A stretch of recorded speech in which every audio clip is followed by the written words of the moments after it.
বিজ্ঞান আলোচনা করে হিউম্যান এমব্রিওলজি, মানব সৃষ্টি তত্ত্ব সম্পর্কে।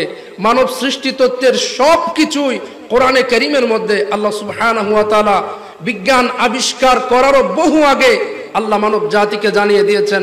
বিজ্ঞান সায়েন্স আলোচনা করে কসমোলজি, মহাবিশ্ব সৃষ্টি তত্ত্ব সম্পর্কে, ছায়াপথ নিয়ে, সূর্য নিয়ে, চাঁদ নিয়ে আলোচনা করে বিজ্ঞান। কোরআনে কারীম এই সব কিছু নিয়ে আলোচনা করেছেন। সময় থাকলে আমি সেই আলোচনার কিছুটা উদাহরণ আপনাদেরকে শোনাবো। কোরআনে কারীম বিজ্ঞান, অ্যাস্ট্রোনমি, জ্যোতির্বিদ্যা নিয়ে আলোচনা করে। কোরআনে কারীমে জ্যোতির্বিদ্যার সবগুলো সূত্র দেয়া আছে। বিজ্ঞান কেমিস্ট্রি নিয়ে আলোচনা করে। কোরআনে কারীমে কেমিস্ট্রির সবগুলো ধারা উপধারা বিস্তারিত বর্ণনা আছে। বিজ্ঞান ফিজিক্স নিয়ে আলোচনা করে। কোরআনে কারীমে ফিজিক্সের সবগুলো ধারা উপধারা সুবিস্তারিত সায়েন্টিফিকলি আলোচনা আছে। বিজ্ঞান জিওলজি নিয়ে আলোচনা করে। বিজ্ঞান বোটানিক্যাল সায়েন্স নিয়ে আলোচনা করে। বিজ্ঞান জিওগ্রাফি নিয়ে আলোচনা করে। এইভাবে বিজ্ঞান যে সমস্ত সাইডে আলোচনা করে, ওই সমস্ত সাইডে বিজ্ঞান তো এই শতাব্দীতে এগুলো আবিষ্কার করছে, কিন্তু কোরআনে কারীম ১৫০০ বছর আগে যা বিজ্ঞান এই শতাব্দীতে আবিষ্কার করছে তা ১৫০০ বছর আগে কোরআনে কারীম জানিয়ে দিয়েছেন। একটু আওয়াজে বলি সুবহানাল্লাহ। আল্লাহর কোরআন বলছে আল্লাহ মানুষকে মাটি দিয়েই তৈরি করেছেন, মানুষ মাটির তৈরি। কোরআনে কারীমের পরতে পরতে বিভিন্ন আয়াতে কারিমায় আল্লাহর নবীজি যখন প্রচার করেছেন মানুষকে আল্লাহ মাটি দিয়ে বানিয়েছেন, ওই সময়কার যারা বিজ্ঞানী ছিল, ওই সময়কার যারা সায়েন্স নিয়ে যারা রিসার্চ করছিল, এরা বলছিল যে মানুষ কিভাবে মাটির তৈরি হয়েছে। আমরা তো দেখছি মানুষের মধ্যে তো মাটির কিছুই পাচ্ছি না। তারা আদম আলাইহিস সালামকে প্রথম মানব, ফার্স্ট ম্যান হিসেবে তারা স্বীকৃতি দেয়, তারা মানে। পশ্চিমারাও ওনারা অ্যাডামস বলে, আমরা আদম আলাইহিস সালাম বলি, এরাও বলে অ্যাডামস ফার্স্ট ম্যান। আদম আলাইহিস সালাম হচ্ছে প্রথম মানব। তারা আদম আলাইহিস সালামকে মাটির মানলেও আমরা যারা মানুষ, আমরা মাটির কিনা এটা নিয়ে অনেক গবেষণা, অনেক রিসার্চ, অনেক বিজ্ঞান এটা নিয়ে অনেক আলোচনা করেছেন। সর্বশেষ পরবর্তীতে যখন বিজ্ঞান একমত হয়েছে হ্যাঁ মানুষ আসলেই মাটি থেকে, এটা যেই যুগে এসে বিজ্ঞান প্রমাণ দিচ্ছে, কোরআনে কারীম আরো বহু আগে এ বিষয়ে বিস্তারিত বর্ণনা দিয়েছে। বিজ্ঞান গবেষণা করে দেখেছেন কিভাবে মানুষ মাটির তৈরি। আল্লাহর কোরআন বলছে মানুষকে মাটির সার নির্যাস থেকেই আল্লাহ পাক মানুষকে সৃষ্টি করেছেন। এখানে একটা বিষয় লক্ষ্য রাখবেন, এই যে আমি বর্ণনা দিচ্ছি আল্লাহর কোরআন থেকে মানুষকে আল্লাহ মাটি থেকে বানিয়েছেন, এই সূত্রটা অ্যাপ্লাই করে অনেকে এটাও বলবে যে দেলওয়ার হুজুর তো বলেছেন, কোরআন থেকে বলেছেন মানুষকে আল্লাহ মাটি দিয়ে বানিয়েছেন, তো আল্লাহর নবী তো মানুষ, যেহেতু আল্লাহর নবী মানুষ সেহেতু নবীও মাটি। এই যেহেতু সেহেতু যদি কিন্তু টাইপের কিছু লজিক দিয়ে নবীকে যারা মাটির বলতে চাইবে, এটা অন্য টপিক, সেই বিষয়ে আমি আলোচনা করছি না। আপনারা এতটুকু জানে রাখেন, আমি আপনি যেভাবে মাটি থেকে তৈরি, আমার নবী ঠিক আমাদের মতো মাটির থেকে তৈরি নয়, এই বিষয়ে দলিল আছে। কারণ মাটিও সৃষ্টি হয়েছে নূর থেকে। আপনি যদি জিজ্ঞেস করেন মাটি কোত্থেকে হয়েছে, পৃথিবীর সব কিছু আমার নবীর নূর থেকেই হয়েছে। সুবহানাল্লাহ বলেন। এটা ভিন্ন টপিকস, আমি সায়েন্সের মাটির বিষয়ে বলছি। এই যে মাটি, মানুষ মাটির সার নির্যাস থেকে আল্লাহ রব্বুল আলামিন কোরআনে কারীমে বর্ণনা দিয়েছেন মানুষকে মাটির সার নির্যাস থেকে বানিয়েছেন। এবার সায়েন্স কি বলে শুনেন। সায়েন্স বলছে মাটির সার নির্যাস থেকে পটাশিয়াম, ম্যাগনেসিয়াম, সোডিয়াম, তারপর আপনার ক্যালসিয়াম, নাইট্রোজেন, অক্সিজেন, হাইড্রোজেন, এগুলো হচ্ছে মাটির সার নির্যাস। এগুলো মানুষের দেহে পাওয়া যায়। মাটিতে আমরা যে সমস্ত ফল মূল রোপণ করি, ফসল, আমরা ধান রোপণ করি, চাষাবাদ করি, আম, কাঁঠাল, লিচু, যত রকমের ফল ফলাদি, শাক সবজি, মাটি থেকে যা উদ্ভিদ হিসেবে উঠে, মাটি থেকে যা হয়, এগুলো খেয়েই আমরা বেঁচে থাকি, ঠিক কিনা বলেন। আমরা যা খাচ্ছি, যাকে বেঁচে আছি, ভাত খাই, ভাতের সাথে তরকারি খাই, এই সব কিছু কিন্তু মাটি থেকেই আসতেছে। এখন মাটি থেকে এই যে যা নামগুলো বললাম, এগুলো আপনারা যারা সায়েন্সে পড়াশোনা করেছেন জানেন। Hydrogen, oxygen, calcium, magnesium, sodium, এই নামগুলো তারা বুঝবে, আপনারা হয়তো বুঝবেন না। তো এগুলো মাটির সার নির্যাস থেকে চুষে নেয়, গাছের শেকড়, গাছের মূল, এগুলো নিয়ে ফল উৎপাদন করে, সেই ফল আমরা খাই। আমরা আম, কাঁঠাল, লিচু, ধান, এই চাল বা শাকসবজি যা খাচ্ছি, এগুলো খাওয়ার পর আমাদের পেটে যখন সেটা ডাইজেস্ট হয়, হজম হয়, এই ডাইজেস্টিভ খাবারগুলো থেকে পুরুষের শুক্রাশয়ে একটা জিনিস জমা হয়, বিজ্ঞানের ভাষায় সেটাকে বলা হচ্ছে স্পারমেটোজোন, এবং নারীর ডিম্বাশয়ে যা জমা হয়, এটা ডাইজেস্টিভ খাবারটা জটিল রাসায়নিক প্রক্রিয়ার মাধ্যমে পুরুষের ডিম্বাশয়ে স্পাম হয়, নারীর পুরুষের শুক্রাশয়ে স্পাম হয়, নারীর ডিম্বাশয়ে ওভাম হয়। বিজ্ঞান বলছেন পুরুষের এই স্পাম, নারীর ওভাম, দুইটা মিলে তৈরি হয় যেটা, এটাকে বিজ্ঞান নাম দিয়েছে জাইগোট। আর আল্লাহর কোরআনে কারীমের মধ্যে এটাকে নাম দিয়েছে নুতফা। একটু জোরে বলুন না সুবহানাল্লাহ। কোরআনে কারীমের আয়াত শুনেন, বিজ্ঞান যেটা বলছেন, এই জাইগোট নারীর ইউটারাসে স্থানান্তরিত হয়ে ভ্রূণ গঠন করে, সেই ভ্রূণ থেকে আস্তে আস্তে বিভিন্ন পর্যায়ে 5টি ধাপ অতিক্রম করে মায়ের গর্ভের মধ্যে পরিপূর্ণ একজন মানুষ তৈরি হয়। আর কোরআনে কারীমের মধ্যে এই বিজ্ঞান যা প্রমাণ করেছেন এই যুগে এসে 1500 বছর আগে হুবহু একই কথা আল্লাহ রাব্বুল আলামিন কোরআনে কারীমে বর্ণনা দিয়ে বলছেন, বিসমিল্লাহির রাহমানির রহিম, সুম্মা জাআলনাহু নুতফাতান ফি করারিম মাকিন। রাব্বুল আলামিন বলেন, আমি মানুষের নুতফা তৈরি করলাম, যেটাকে বিজ্ঞান বলে জাইগোট। আল্লাহ পাক বলেন নুতফা, এই জাইগোট এটা শুক্রাণু ডিম্বাণু উভয়ের সমপরিমাণ ক্রোমোজোম নিয়ে হয়েছে।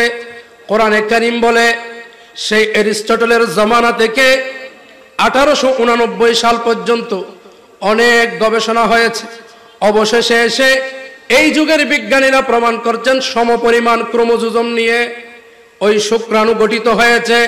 কোরআনে কারীমের মধ্যে 1400 বছর আগে আল্লাহ পাক এই বিজ্ঞানের তথ্য দিয়ে রেখেছেন। আল্লাহ বলেন, সুম্মা জাআলনাহু নুতফাতান ফি করারিম মাকিন। অন্য আয়াতে বলে, ইন্না খালাকনাল ইনসানা মিন নুতফাতিন আমশাজ। আল্লাহ বলেন এই নুতফা মা এবং বাবার যেটা জাইগোট মিলিত হয়েছে, আল্লাহ বলছেন এটা নুতফা, এটা আমশাজ যখন মিলিত হয়, নাবাতালাইহি, আমি মানুষকে পরীক্ষা করার জন্য আমি মানুষকে আস্তে আস্তে সৃষ্টি করি, ফাজআলনাহু সামিআন বাসীরা, আমি মানুষকে শ্রবণ শক্তি দিলাম, দৃষ্টি শক্তি দিলাম। বিজ্ঞান যে ধাপগুলো ভ্রূণ থেকে মায়ের গর্ভ থেকে কিভাবে আস্তে আস্তে মানুষ তৈরি হয়েছে, বিজ্ঞান যা গবেষণা বের করেছেন, 5টি যে ধাপ দিয়েছেন কোরআনে কারীমের মধ্যে, আল্লাহ পাক ওই 5টি ধাপের মধ্যে বর্ণনা দিচ্ছেন। 1 নম্বর হচ্ছে নুতফা। নুতফা means a drop of water, এক ফোঁটা পানির মতো মা বাবার মধ্য থেকে 1 ফোঁটা পানির মতো, এক ড্রপ পানির বিন্দু মায়ের গর্ভাশয়ে যায়। আল্লাহ সুবহানাহু ওয়া তাআলা সেই গর্ভাশয়কে নিরাপদ করে দিয়ে বলছেন, আমি নিরাপদ গর্ভাশয়ে ওই নুতফাকে জমা করি। সুম্মা খালাকনান নুতফাতা আলাকা, এরপর দ্বিতীয় ধাপ, এই নুতফা থেকে আল্লাহ পাক আলাকা তৈরি করে, যেটা ঝুলন্ত অবস্থায় মায়ের গর্ভাশয়ের মধ্যে থাকে। তৃতীয় ধাপ, ফাখালাকনাল আলাকাতা মুদগাতান, এরপর আলাকা থেকে মুদগা হয়ে যায়। মুদগা মানে জমাট রক্তবিন্দু, মায়ের গর্ভে তৃতীয় ধাপ হিসেবে জমাট রক্তবিন্দু হয়। ফাখালাকনাল মুদগাতা ইজামা, এরপর আল্লাহ পাক ওই জমাট রক্তবিন্দুর মধ্যে হাড় দেয়। আমাদের যে কঙ্কাল, এই কঙ্কালটা দেয় মায়ের গর্ভের মধ্যে। তাহলে প্রথমে আমরা কি ছিলাম? প্রথমে আমরা ছিলাম সোডিয়াম, পটাশিয়াম, ম্যাগনেসিয়াম, মাটি। সেখান থেকে বাবার পৃষ্ঠদেশ হয়ে, সেখান থেকে মায়ের গর্ভে ট্রান্সফার হয়ে 1 ফোঁটা পানি থেকে আস্তে আস্তে কিছু রক্তবিন্দু থেকে সেখানে আল্লাহ হাড় দিয়েছেন। হাড় দেওয়ার পর ফাকাসাউনাল ইজামা লাহমান, আল্লাহ ওই হাড়ের উপর আস্তে আস্তে গোশত বসিয়েছেন, মাংস বসিয়েছেন। মাংস বসানোর পর আল্লাহ বলছেন সুম্মা আনশানাহু খালকান আখার, এরপর আমি আল্লাহ আমার ইচ্ছা অনুযায়ী, মনসা অনুযায়ী তাকে একটা মানবীয় সূরত দিয়েছি। মানবীয় একটা সূরত দিয়ে আমি তার ভিতর রূহ দিয়েছি। যখন আমি তার ভিতর রূহ দিয়েছি, রূহ দেওয়ার পর এবার তার মধ্যে দৃষ্টি শক্তি, শ্রবণ শক্তি এসে গিয়েছে। একটু জোরে বলুন সুবহানাল্লাহ। আল্লাহ পাক বলেন মা গাররাকা বিরাব্বিকাল কারীম, হে আমার বান্দা, কিসে তোমাকে তোমার রব থেকে দূরে সরিয়ে দিয়েছে? তোমাকে যে আমি এত চমৎকার করে সৃষ্টি করেছি। ফাতাবারাকাল্লাহু আহসানুল খালিকিন, আল্লাহ বলছেন কত চমৎকার করে আমি তোমাকে সৃষ্টি করেছি। এই যে 6টি ধাপ কোরআনে কারীমের মধ্যে বর্ণনা আছে। মানুষ প্রথমে এই ডিম্বাণু, শুক্রাণু থেকে জাইগুট থেকে নুতফা থেকে আলাকা থেকে মুদগা থেকে ইজামা থেকে লাহমা থেকে পরিপূর্ণ একটা সূরত। বিজ্ঞান এই শতাব্দীতে এসে এটা প্রমাণ করে দিচ্ছেন যে কোরআনে কারীম ১৫০০ বছর আগে যা বলেছিল, বর্তমান বিজ্ঞানও ঠিক একই কথাটাই বলছে। জোরে বলুন না সুবহানাল্লাহ। বলতে চাচ্ছিলাম আল্লাহর কোরআন এটা বিজ্ঞানের একটা গ্রন্থ না হলেও বিজ্ঞানের এভরিথিং কোরআনে কারীমের মধ্যে আছে। কোরআনে কারীম কোনো সাহিত্যের গ্রন্থ নয়, কিন্তু সাহিত্যের যত রসকস, যত এলিমেন্টস সব কিছু কোরআনের মধ্যে আছে। কোরআনে কারীম কোনো কাব্যের গ্রন্থ নয়, কোনো কবিতার পুস্তক নয়, কিন্তু কবিতার যত নিয়ম নীতি, সর্বোচ্চ নিয়ম নীতি যা আছে, এই সব নিয়মগুলো কোরআনে কারীমের মধ্যে নিহিত রয়েছে। একটু আওয়াজে বলুন সুবহানাল্লাহ। বিজ্ঞান হচ্ছে কোরআনের জ্ঞানগুলোর একটা ক্ষুদ্র অংশ, একটা শাখা, একটা প্রশাখা মাত্র। কোরআনে কারীম হচ্ছে মহাসমুদ্র জ্ঞানের, বিজ্ঞানময় কোরআন। তো কোরআনে কারীমে বিজ্ঞানের যে বিষয়গুলো আছে, এগুলো একটা একটা সূরা বলতে গেলে তো অনেক সময়ের দরকার হয়। আমি যেহেতু আমার আর বেশিক্ষণ সময় নাই, সামান্য সময়, আমার এই বক্তব্য অনলাইনের মাধ্যমে, মিডিয়ার মাধ্যমে সারা বিশ্বে যাচ্ছে।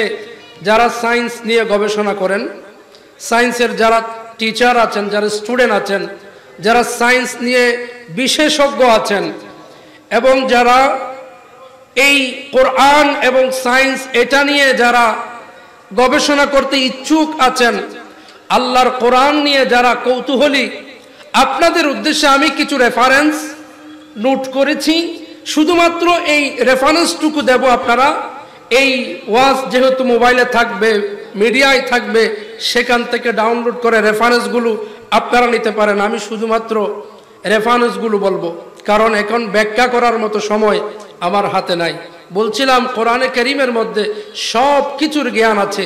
হিউম্যান এমব্রিওলজি সম্পর্কে একটা উদাহরণ মাত্র একটা উদাহরণ দিয়েছি আপনাদেরকে। হিউম্যান এমব্রিওলজি, এই যে মানব সৃষ্টির যে তথ্য, সেই তথ্য বিজ্ঞান যা বলেছেন হুবহু কোরআনে কারীমে বলেছেন।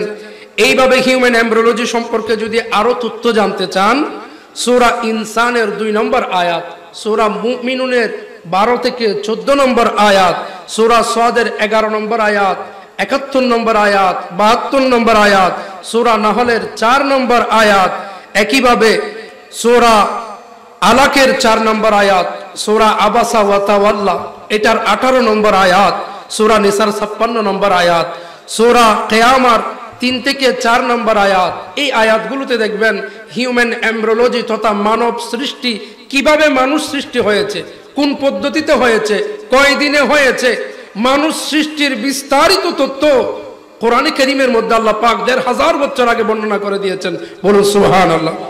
কসমোলজি, মহাবিশ্ব সৃষ্টি, এই মহাবিশ্ব কিভাবে সৃষ্টি হয়েছে এটা নিয়ে বিজ্ঞানীরা গবেষণা করতে করতে হয়রান হয়ে গিয়েছে। বিজ্ঞানীরা বিশেষ করে একটা তথ্য দিয়েছেন, সেই তথ্যকে সায়েন্সের ভাষায় বলা হয় big bang theory. Big bang theory, এই তথ্যের মাধ্যমে এরা মহাবিশ্ব কিভাবে সৃষ্টি হয়েছে এটা এরা বলেন। একজন বিজ্ঞানী আছেন 1965 সালে, পেনজিয়াস ওনার নাম, আরেকজন আছে রবার্ট উইলসন। পেনজিয়াস এবং রবার্ট উইলসন, এই দুইজন বিজ্ঞানী, তারা কসমিক ব্যাকগ্রাউন্ড রেডিয়েশন আবিষ্কারের মাধ্যমে বিগ ব্যাং থিওরির সত্যতা প্রমাণ করার কারণে 1965 সালে এদেরকে নোবেল পুরস্কার দেওয়া হয়, যেটা বর্তমান বিশ্বের সম্মানের দিক দিয়ে বলা হয় একেবারে ফার্স্ট ক্যাটাগরির একটা পুরস্কার, নোবেল পুরস্কার। এই নোবেল পুরস্কার দিয়েছে কি কারণে? এই দুইজন বিজ্ঞানী, এই উইলসন এবং পেনজিয়াস, এরা প্রমাণ করেছে বিগ ব্যাং থিওরি যা বলেছে তা সত্য বলেছে। তাদের এই প্রমাণটা এটা আরো ঘনীভূত হয়েছে 1989 সালে। আমেরিকার যেটা বিজ্ঞান সংস্থা নাসা, আপনারা নাম শুনছেন, সেই নাসা একটা স্যাটেলাইট মহাশূন্যে প্রেরণ করেন, যার নাম ছিল কসমিক ব্যাকগ্রাউন্ড এক্সপ্লোরার।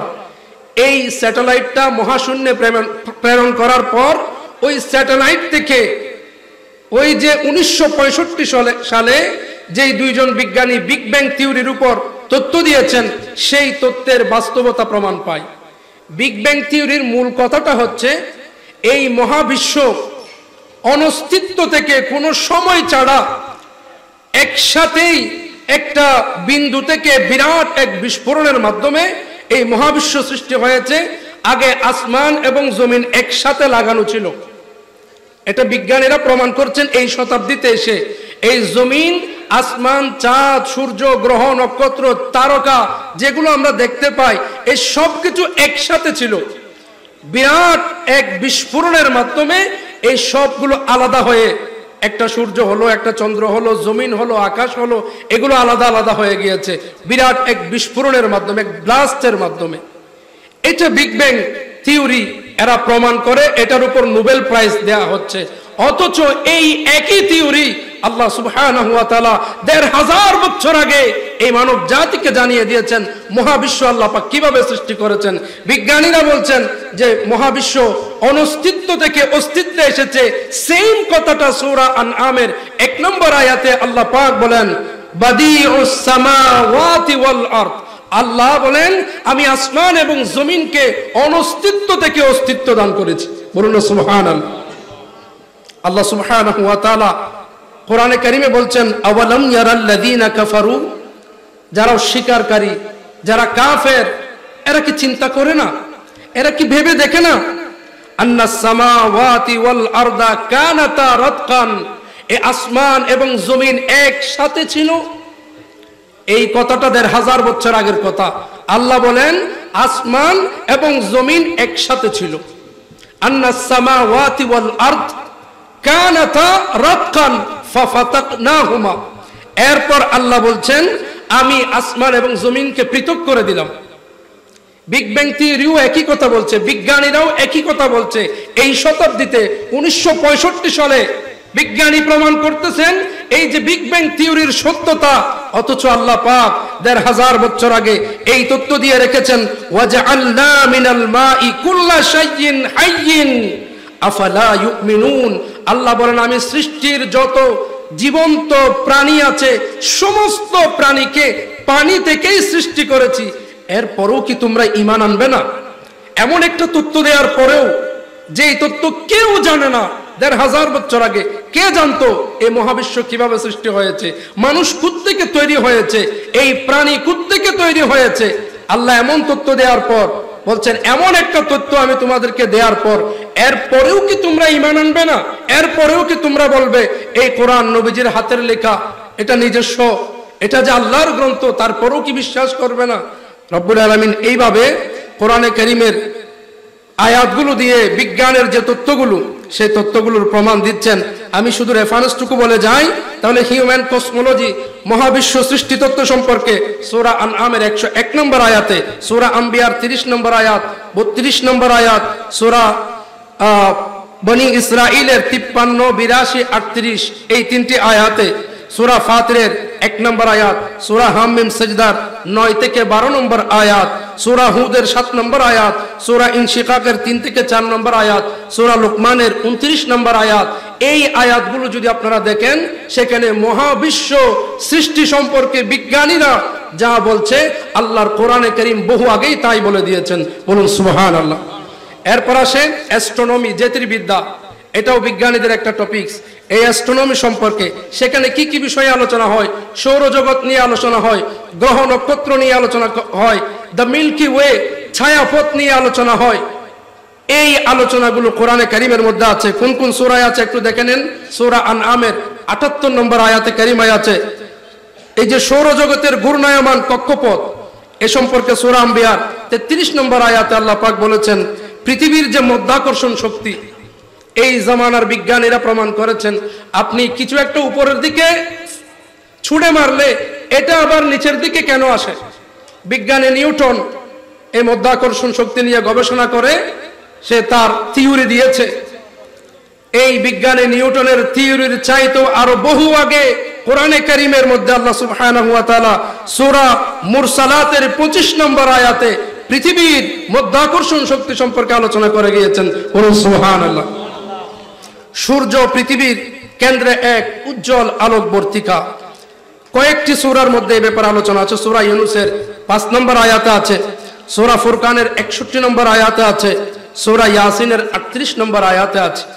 এভাবে অ্যাস্ট্রোনমির আরো বিষয়, দ্য মিল্কি ওয়ে ছায়াপথ সম্পর্কে সূরা মুফাসসিলাতের 11 নম্বর আয়াতে আছে।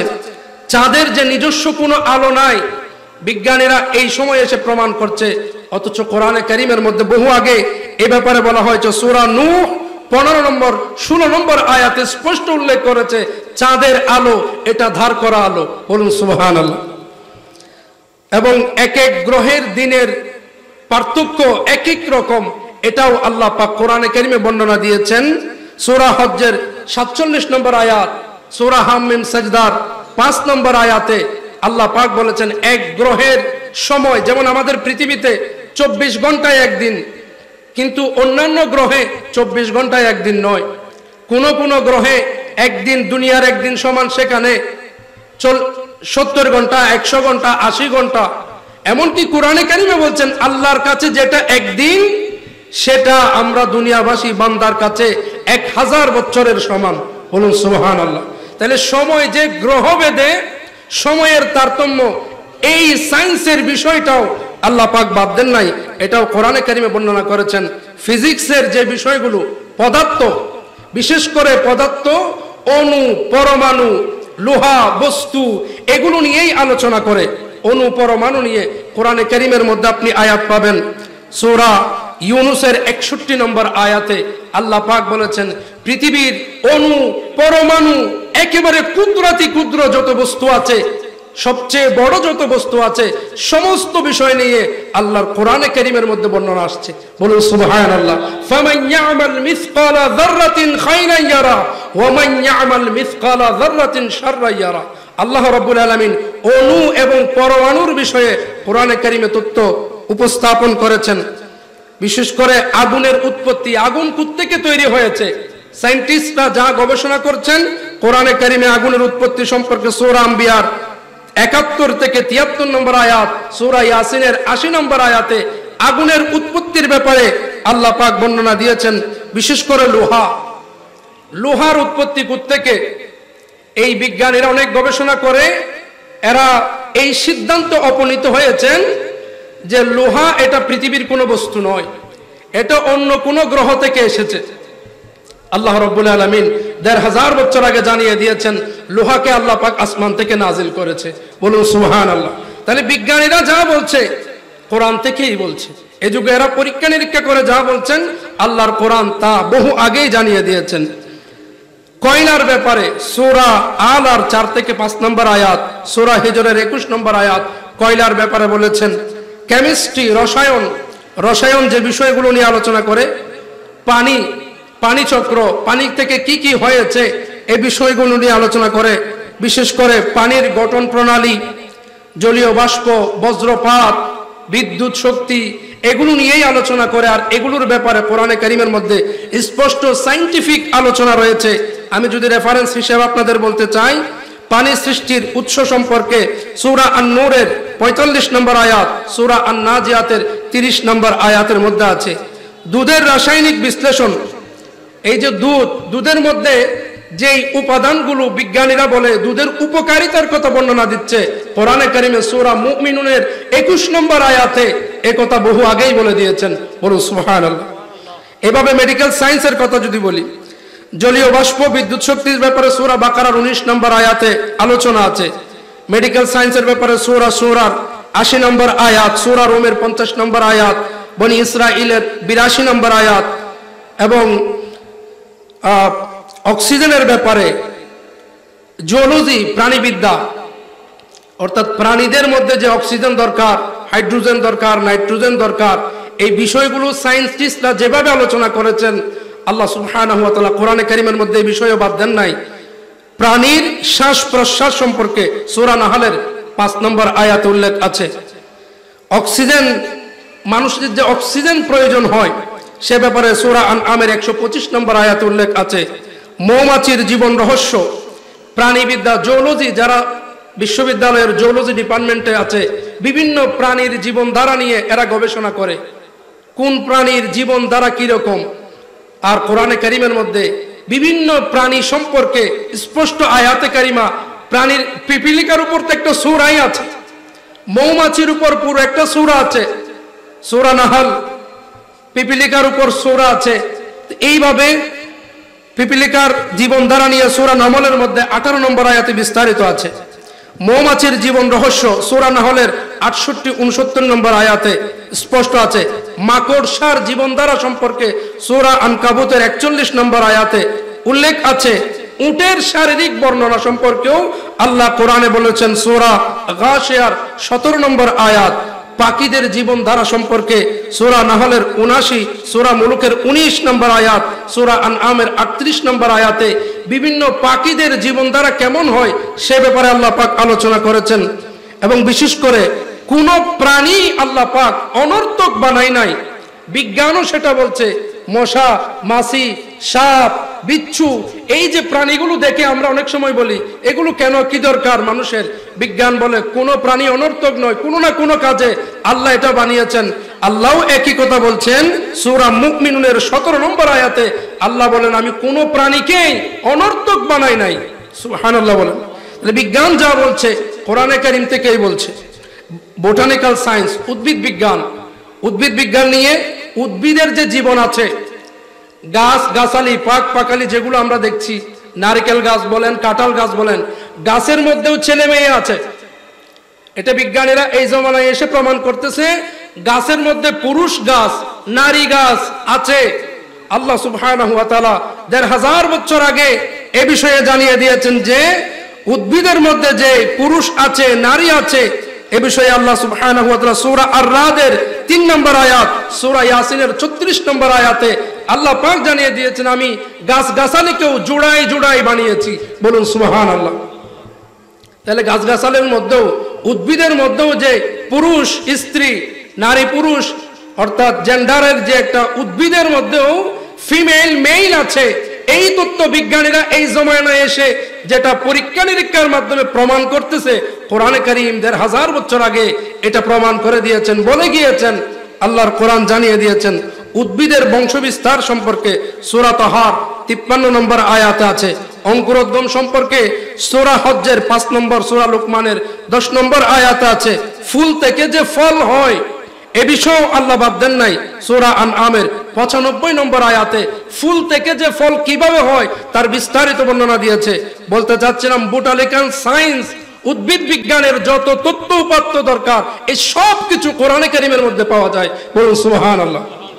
একইভাবে জিওগ্রাফি, ভূগোল বিদ্যা, এই ভূগোল বিদ্যা সম্পর্কেও আল্লাহর কোরআন বাদ যায় নাই। এই ভূগোল বিদ্যা চর্চার উৎস সম্পর্কে সূরা আনআমের 11 নম্বর আয়াতে আছে। আমি শুধু রেফারেন্সটুকু দিচ্ছি, বিস্তারিত ওই আয়াত বলতে গেলে তো আমার অনেক সময় চলে যাবে। রেফারেন্সটুকু জেনে নেন, যাদের দরকার হয় পরবর্তীতে এটা জেনে নেবেন, অথবা অন্য কোনো দিন যদি সময় পাই, 2-3 ঘন্টার যদি একটা লেকচার দেওয়ার সময় পাই, এই আয়াতগুলো সহকারে কিভাবে আল্লাহ বর্ণনা দিয়েছেন সেটা ইনশাল্লাহ বলা হবে। তাহলে ভৌগোলিক অবস্থান সম্পর্কে সূরা ফাতিহার 24 নম্বর আয়াত, সূরা বাকারার 198 নম্বর আয়াতে আছে। সমতল ভূভাগ সম্পর্কে আগের জমানায় মানুষ মনে করত পৃথিবী একেবারে সমতল। নবীজির জামানায় ওই সময় বিজ্ঞানীরা মনে করতো যে পৃথিবী সমতল, কিন্তু কোপারনিকাস এসে পরবর্তীতে একজন বিজ্ঞানী গ্যালিলিও সেটা সমর্থন করেছেন।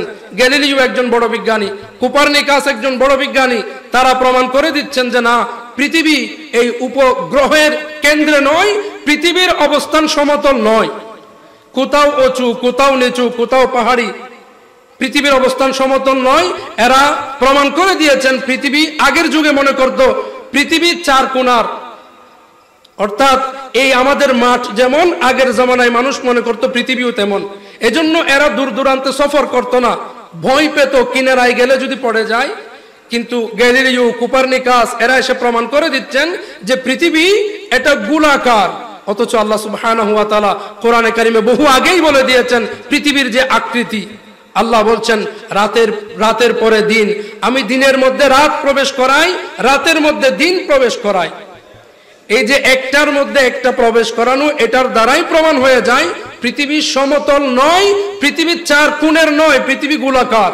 পৃথিবী যদি চার কোণের হতো তাহলে রাত থেকে দিন হওয়ার সময় হুট করে হয়ে যেত, কিন্তু হুট করে হচ্ছে না, একটা সময় যাচ্ছে, আস্তে আস্তে মাগরিব হয়, দিনের পর রাত হুট করে চলে আসে না, রাত আসতে সময় নেই। এটা প্রমাণ করে পৃথিবী যদি গোল না হয় তাহলে এইভাবে সময় নেবে না, এই সায়েন্স এই লজিকে আসবে না। তো এজন্য কোরআনে কারীমের মধ্যে এই বিষয়ে বলা আছে, পৃথিবী যে সমতল ভূভাগ সম্পর্কে সূরা বাকারার 12 নম্বর আয়াতে আছে, বিস্তৃত ভূতল সম্পর্কে সূরা রাদের 3 নম্বর আয়াতে আছে, পৃথিবীর আহ্নিক গতি, বার্ষিক গতি এই বিষয়ে সূরা জুমার 5 নম্বর আয়াত, সূরা কাসাসের 72 নম্বর আয়াত, সূরা ইমরানের 190 নম্বর আয়াতে আল্লাহ আলোচনা করেছেন। মেঘ থেকে যে বৃষ্টি হয় এই বিষয়েও আল্লাহ পাক বলেছেন সূরা বাকারার 19 নম্বর আয়াতে, বায়ু পরিবর্তন সম্পর্কে সূরা বাকারার 164 নম্বর আয়াতে, এবং বিদ্যুৎ চমক সূরা বাকারার 19 নম্বর, এটা সূরা ইয়াসিনেও আছে। এই যে বিদ্যুৎ চমক, বজ্রপাত, এই বিষয়গুলো নিয়েও আল্লাহ পাক কোরআনে কারীমে আয়াত বর্ণনা করেছেন। পানি চক্র সম্পর্কে সূরা জুমারের 21 নম্বর আয়াত, সূরা রোমের 24 নম্বর আয়াত। এভাবে বিদ্যুৎ চমক সম্পর্কে, সময় গণনায় সূর্য এবং চন্দ্রের ব্যবহার, সূরা মুমিনুনের 18 নম্বর আয়াতে আল্লাহ পাক সময় গণনায় যে সূর্য চন্দ্রের সাহায্য নিতে হয় এটা আল্লাহ পাক বর্ণনা দিয়েছেন। একইভাবে নক্ষত্র সম্পর্কে সূরা আত-তারিকের মধ্যে 1 থেকে 3 নম্বর আয়াতে নক্ষত্র সম্পর্কে আলোচনা করেছেন। ওশানোগ্রাফি, মহাসমুদ্র বিজ্ঞান, যারা এই সমুদ্র নিয়ে যারা গবেষণা করছে, এই সমুদ্র বিজ্ঞান নিয়েও বাদ যায় নাই। আল্লাহ পাক কোরআনে কারীমের মধ্যে, বিশেষ করে সূরা রহমানের মধ্যে সমুদ্র বিজ্ঞান নিয়ে বিস্তারিত বর্ণনা দিয়েছে। মারাজাল বাহরাইনি ইয়ালতাকিয়ান বাইনাহুমা বারযাখুন লা ইয়াবগিয়ান ইয়াখরুজু মিনহুমা লুলু ওয়াল মারজান। এই যে সূরা রহমানের মধ্যে সমুদ্র বিজ্ঞানের যত তথ্য উপাত্ত দরকার সবকিছু আল্লাহ পাক ইনক্লুড করেছেন। বিশেষ করে আমি যদি কয়েকটি রেফারেন্স দিতে যাই, পাশাপাশি প্রবাহমান পানিতে দৃশ্যমান যে বিভাজন রেখা, এ ব্যাপারে সূরা ফুরকানের 53 নম্বর আয়াত, সূরা রহমানের 19-20 নম্বর আয়াত, সূরা নামলের 61 নম্বর আয়াত।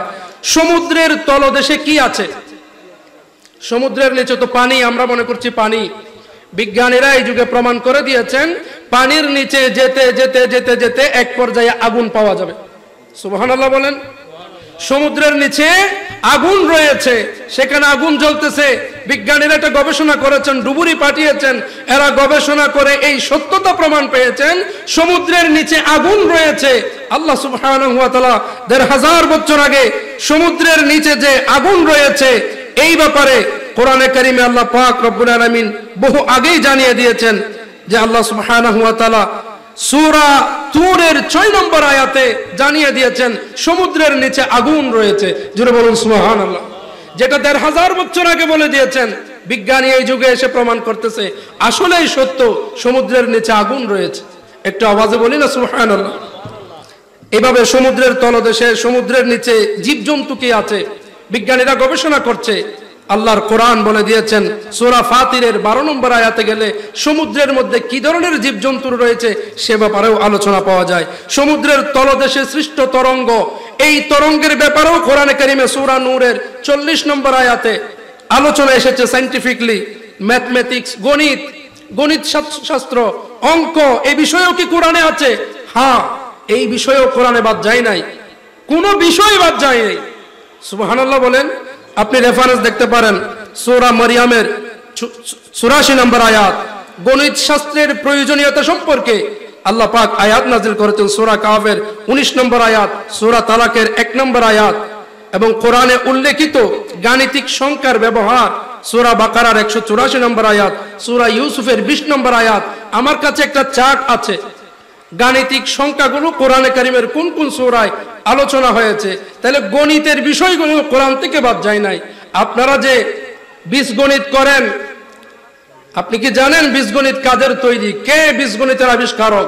একজন মুসলমান বিজ্ঞানী আল খাওয়ারিজম বীজগণিতের আবিষ্কার করেছে। পশ্চিমারা বিশেষ করে 1258 খ্রিস্টাব্দে 1258 সালে ওই মঙ্গলদের হালাকুখান বাগদাদ আক্রমণ করে। বাগদাদ ছিল জ্ঞানের একেবারে একটা আখর। ওই বাগদাদের লাইব্রেরিগুলো জ্বালিয়ে দেওয়া হয়েছে। 1500 সালের দিকে এই মুসলিম সাম্রাজ্যের বিভিন্ন রাষ্ট্র যখন পশ্চিমা কাফেরদের হাতে চলে যায়, এরা মুসলমানদের জ্ঞান বিজ্ঞান এগুলো এরা নিজেরা নিয়ে মুসলমানদের লাইব্রেরি দখল করে মুসলমান বিজ্ঞানীদের সমস্ত তথ্যপাত্র নিয়ে এরা নিজেদের নামে চালানো শুরু করে দিয়েছে। এই 711 খ্রিস্টাব্দ থেকে 1492 সাল পর্যন্ত দীর্ঘ সময় ধরে বিজ্ঞানের যত অগ্রসর, বিজ্ঞানের যত শাখা উপশাখা আল্লাহর কোরআন থেকে মুসলিম বিজ্ঞানীরা বের করে দিয়েছেন। বলুন আলহামদুলিল্লাহ। আজ পশ্চিমা সংস্কৃতি, পশ্চিমারা এরা রাষ্ট্রীয় ক্ষমতা নেওয়ার পর, সারা বিশ্বে তাদের ক্ষমতা তারা প্রতিষ্ঠা করার পর, এরা সব মুসলমানদের যে অবদান এটাকে এরা অস্বীকার করে বসেছে। অস্বীকার করলেও কিছু কিছু অবদান এরা ভুলতে পারে নাই। যেমন ধাত্রী বিদ্যা, শলী বিদ্যার জনক হিসেবে ইবনে সিনাকে মানতে বাধ্য হয়েছে। চক্ষু বিজ্ঞানের জনক হাসান ইবনে মুবারক আল হাইসামিকে মানতে বাধ্য হয়েছে। এরা বীজগণিতের জনক হিসেবে আল খাওয়ারিজমকে মানতে বাধ্য হয়েছে। এইভাবে এরা সমাজ বিজ্ঞানের জনক হিসেবে ইবনে খালদুনকে মানতে স্বীকৃতি দিতে বাধ্য হয়েছে। মুসলমানদের যে বিজ্ঞান এগুলো ছিল আল খাওয়ারিজম, এরা পশ্চিমারা এই নামকে বিকৃত করে নাম দিয়েছে অ্যালগরিদম, যাতে মুসলমানরা বুঝতে না পারে যে এটা একজন মুসলিম বিজ্ঞানী ছিল। ইবনে সিনা পশ্চিমারা নাম দিয়ে দিয়েছে আবে সিনা। ইবনে রুশদ মুসলমানদের একজন বিজ্ঞানী, নাম দিয়ে দিয়েছে আবে রুশদ। হযরত আল ইদরিস নাম দিয়েছে দেরেস। এইভাবে মুসলমান বিজ্ঞানীদের নামগুলোকে এরা তাদের মতো করে এরা বিকৃত করে নামগুলো তাদের ইতিহাসে লিখে দেয়, যাতে মুসলিম ছাত্ররা পড়তে গেলে মুসলমানদের ধারণায় চলে আসে এই নাম তো মুসলমানদের নয়। অথচ এরা মুসলিম বিজ্ঞানী, বিজ্ঞানের যত উন্নতি এটা মুসলিম বিজ্ঞানীদের হাতেই হয়েছে। আর মুসলিম বিজ্ঞানীরা আল্লাহর কোরআন থেকে বিজ্ঞান চর্চা করেছে। একটু জোরে বলি না সুবহানাল্লাহ। আল্লাহর কোরআন যা দিয়েছেন সেটা যদি আমরা এখন কোরআন অনুযায়ী বিজ্ঞানের চর্চা করি, তাহলে আবার সেই সোনালী যুগ আমাদের মধ্যে ফিরে আসবে। বলতে চাচ্ছিলাম, পশ্চিমারা যতই ষড়যন্ত্র করুক না কেন, এই মুসলমানরা যদি তাদের কোরআনে কারিমকে রিসার্চ করে, তাহলে আবার সেই সোনালী যুগ ফিরে আসবে। এখন বর্তমান বাংলাদেশের যে সিলেবাস, মুসলমান ছাত্ররা এই যে সায়েন্সের যে কোরআন থেকে গবেষণা করার যে বেসিক, সেখানে যাওয়ার মাঝখানে হাজার অবস্টেকল, হাজার প্রতিবন্ধকতা সৃষ্টি করে রাখা হয়েছে, সিলেবাস করে দিয়েছে মুসলমানদের জন্য ওই পশ্চিমা কর্তৃক। বড় আফসোসের সাথে বলতে হয়, 90% মুসলমানের বাংলাদেশে যদি সরকারি, সম্পূর্ণ সরকারি অনুদানে কয়টি মাদ্রাসা আছে প্রশ্ন করেন, মাথাটা নিচু হয়ে যাবে, বড় লজ্জাজনক হয়ে যাবে। আফসোসের বিষয়, এ বাংলাদেশে সরকারি অর্থায়নে কয়টি হেফজখানা আছে প্রশ্ন যদি করেন। সরকারি পরিপূর্ণ প্রাইমারি স্কুল পরিপূর্ণ সরকারি, প্রাইমারি স্কুল পরিপূর্ণ সরকারি, কিন্তু মাদ্রাসার যে ইবতেদায়ী যে প্রাইমারি, এটা কি পরিপূর্ণ সরকারি? বলেন, মাদ্রাসার ইবতেদায়ী পরিপূর্ণ সরকারি না। দেশে কলেজের কথা বললে প্রত্যেকটা উপজেলায় একটা করে সরকারি কলেজ আছে না নাই? আছে। কিন্তু সরকারি মাদ্রাসা কয়টি উপজেলায় আছে? বড় আফসোসের বিষয়, বড় দুঃখজনক বিষয়। বড় আফসোস লাগে। এটা মুসলমানদের দেশ, নামে বলছি মুসলমানদের দেশ। মুসলমানদের জন্য রাষ্ট্রনেতা, যিনি মুসলিম রাষ্ট্রের প্রধান, উনার চিন্তা চেতনায় মুসলিম বিজ্ঞানী তৈরি করা, কিভাবে মুসলিম বিজ্ঞানী তৈরি করবে? পুরো বিজ্ঞানের আধার তো মুসলমানদের হাতে। কথা বলেন ঠিক কিনা? এতক্ষণ যা বলেছি এখান থেকে কি আইডিয়া হয় না? Astronomy, cosmology, geography, physics, chemistry, botany সব কিছু তো কোরআনের মধ্যে, সমস্ত জ্ঞান তো কোরআনের ভিতর। সেই কোরআনকে গবেষণা করার জন্য সরকারিভাবে কয়টি গবেষণাগার আছে? আল কোরআনকে রিসার্চ করে এই যে কোরআনিক গবেষণা বের করার জন্য কয়টি গবেষণাগার আছে? আজকে নাসায় পাঠানোর জন্য আমাদের দেশে আমরা বৃত্তি দিয়ে নানাভাবে আমাদের সন্তানদেরকে ওই নাসার কোন রকম একজন কর্মচারী বানাইতে পারলে আমরা বাবা দিই, আমরা তাদেরকে মারহাবা বলি, কত গর্বে বুক ফুলিয়ে ফেলি। যদি নাসার বিজ্ঞানীদের ঝাড়ুদারও হতে পারে, অনেক বড় কিছু মনে করছি। নাসার বিজ্ঞানীরা যেই বিষয়টা এই যুগে এসে প্রমাণ করছে, স্যাটেলাইটে যারা মহাশূন্যে স্যাটেলাইট পাঠিয়ে যেটা প্রমাণ করছে, এটা তো আমার কোরআনের মধ্যেই আছে। আলহামদুলিল্লাহ বলেন। ১,৫০০ বছর আগে আল্লাহর কোরআন এগুলো বলে দিয়েছে। আজকে আমরা এই কোরআন গবেষণার জন্য রাষ্ট্রীয়ভাবে যে আমাদের ব্যবস্থাপনা নাই, এটা এককভাবে আমি কাউকে দোষারোপ করছি না, এটা পুরো বিশ্বব্যাপী অমুসলিম যারা, মুসলিম বিদ্বেষী যারা, তাদের ষড়যন্ত্র, তারা তাদের জায়গায় সফল হয়েছে। নারীর লোভ, ক্ষমতার লোভ, হিংসা, বিদ্বেষ, এগুলোতে যখন আমরা মত্ত হয়ে গিয়েছি, যেমনটা সালাউদ্দিন আইয়ুবী রাহমাতুল্লাহি আলাইহি ওই বাইতুল মাকদাস জয় করার পর মুসলমানদের উদ্দেশ্যে ঘোষণা দিয়েছেন যে নারীর লোভ, ক্ষমতার লোভ, মদ, জুয়া, নেশা, এই তিনটি বিষয় যদি তোমরা ছাড়তে না পারো, তাহলে তোমাদের হাত থেকে তোমাদের সবকিছু ওই খ্রিস্টান ইহুদিদের হাতে চলে যাবে। তিনি যেই সতর্ক বার্তা দিয়েছেন, তিনি যেই নির্দেশনা দিয়েছেন, ঠিক তাই ঘটেছে। মুসলমানদের মধ্যে পরবর্তীতে এই লোভ, লালসা, ক্ষমতা, এগুলোর কারণে আজকে আমরা ক্ষমতাচ্যুত হয়েছি। অমুসলিমরাই আমাদের সিলেবাস নির্ধারণ করে দেয়।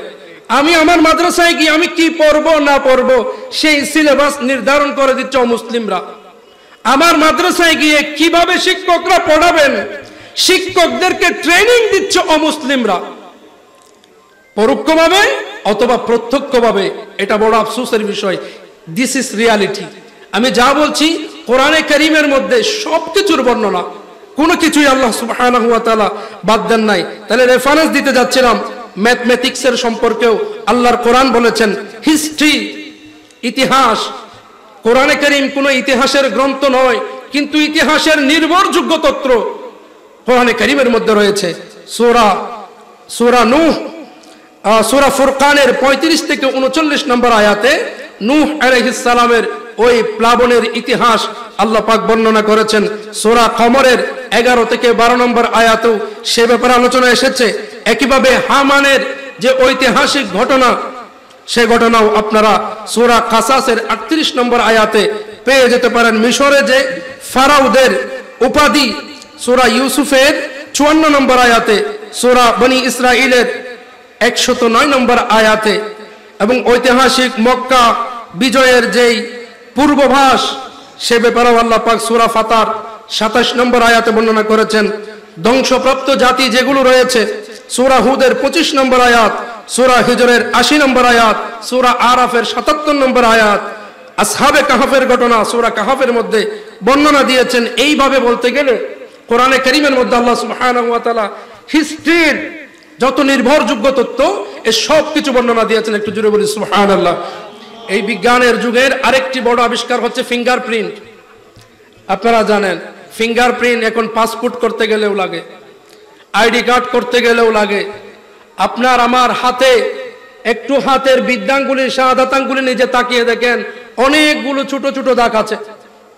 একটু তাকিয়ে দেখেন না, আঙ্গুলের দিকে তাকিয়ে দেখেন, ছোট ছোট অনেকগুলো দাগ আছে। এইরকম ছোট্ট একটা আঙ্গুলের মাথায়, ছোট্ট একটা জায়গায় আপনাকে যদি সিম্বল লিখতে বলি যে এটা আব্দুল্লাহ, আব্দুল্লাহর একটা সিম্বল দেন, এটা আব্দুর রহিম, তার একটা সিম্বল দেন, এখানে লিখে দেন এটা আব্দুর রহিম। এইভাবে যদি সিম্বল দিতে যান, তাহলে কয়জন মানুষের সিম্বল দিবেন? এই পৃথিবীর মধ্যে 800 কোটি মানুষ আছে, কিন্তু বড় আশ্চর্যের বিষয় এই ফিঙ্গারপ্রিন্টে, এই আঙ্গুলের মাথায় আল্লাহ সুবহানাহু ওয়া তাআলা এমন ভাবে সিম্বল দিয়ে রেখেছেন, এক মানুষের সিম্বলের সাথে আরেক মানুষের কোনো মিল হয় না। জোরে বলুন সুবহানাল্লাহ। তাহলে এই ফিঙ্গারপ্রিন্ট, এই যে বর্তমানে 1880 সাল থেকেই আঙ্গুলের ছাপকে একটা বৈজ্ঞানিক শনাক্তকরণ সংকেত হিসেবে ব্যবহার হচ্ছে, আল্লাহ সুবহানাহু ওয়া তাআলা এই বিষয়েও কোরআনে কারীমের মধ্যে বর্ণনা দিয়েছেন। জোরে বলি সুবহানাল্লাহ। মুআজ্জাজ হাজিরিন, আমি শেষ করছি, 1 মিনিটের মধ্যে শেষ করছি। তাহলে আঙ্গুলের যে ছাপ পাসপোর্ট করতে গেলে লাগে, আপনার এনআইডি করতে গেলে লাগে, আঙ্গুলের এই ছাপ 1880 সাল থেকে এটাকে শনাক্তকরণ একটা সংকেত হিসেবে ব্যবহার করছে।